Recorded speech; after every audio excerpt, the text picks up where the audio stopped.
প্রত্যেকটা বিবাহিত মেয়েরই সকাল থেকে শুরু হয় যুদ্ধ, আর এই যুদ্ধ সারাদিন চলতেই থাকে।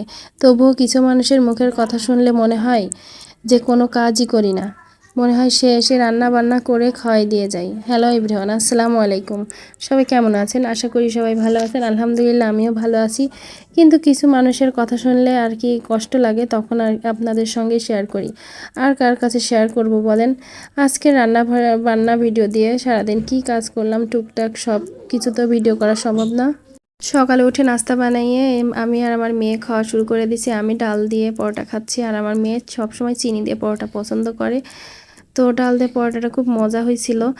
আমি খাচ্ছি আর মেয়েকেও খাওয়াচ্ছি। দেখেন, নিজেও খাই, মেয়েকেও খাই। তারপরও কিছু মানুষের গা জ্বালানো কথা শুনলে মনে হয় কি মুখের উপর চটাং চটাং করে জবাবটা দিয়ে দিতে পারলে জানে শান্তি লাগতো। অথচ মান সম্মানের ভয়ে আর কি দিতে পারি না। তো যাই হোক, এই যে আমাদের লাইগারের খাবার দিলাম, লাইগার আর জেসি। আমাদের লাইগার তো আগে থেকেই ছিল, যারা যারা চেনেন বা আমার ভিডিও দেখেন তারা তো জানেন। আর এই যে আমি রান্না বান্না শুরু করে দিলাম। যে আজকে কচুরমুখী আলু দিয়ে হচ্ছে মাছ রান্না করব, গুঁড়া মাছ আর কি, বেশি গুঁড়া না, গুঁড়া মাছের থেকে একটু বড়ই বলা চলে। আর এই যে ভালো করে এই যে এই মাছটাই আর কি, আসলে ভিডিও কিভাবে যে কখন কোনটা সেট করে ফেলে আমি নিজেও বুঝতে পারি না। এখনও ভালো করে এডিটিংটাও শিখতে পারিনি, ভালো করে পারি না। আসলে আপনারা একটু কষ্ট করে ধৈর্য সহকারে ভিডিওটা দেখবেন, আশা করি ভালো লাগবে। তো আজকে গুঁড়া মাছ দিয়ে কচুরমুখী দিয়ে আলু দিয়ে রান্না করে ফেললাম।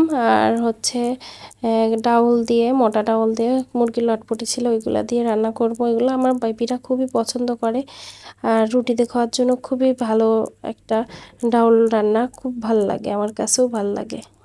এইভাবে কচুরমুখী দিয়ে মাছ রান্না করে দেখবেন, খুবই ভালো লাগে। আর হাতে মাখায় রান্না করলেও ভালো লাগে। যেভাবে রান্না করবেন, যদি মশলার ব্যালেন্স করতে পারেন তাহলে আর সমস্যা নেই, তরকারি এমনিতেই টেস্ট হবে। আর এই যে আমি হচ্ছে আমার তরকারিটা হচ্ছে জাল দিয়ে ফোটাচ্ছি আর কি।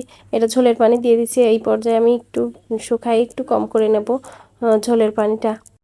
আমি একজন মানুষ যে কারোর বাসাতে যায় না, কারোর বাসাতে কোনো দরকারে বিনা দরকারে কারোর বাসাতে যায় না, মানুষই আমার বাসায় আসে আলহামদুলিল্লাহ। তো যাই হোক, আমি এই যে রান্না করা প্রায় শেষের দিকে, শেষ হয়ে গেছে, একটু ঝোল রাখবো।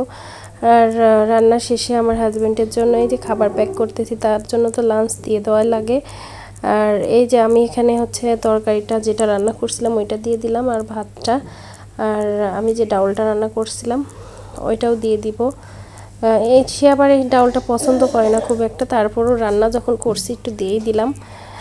তোকে ভিডিওটা কেমন লাগলো অবশ্যই বলবেন। আজকের মতো আল্লাহ হাফেজ।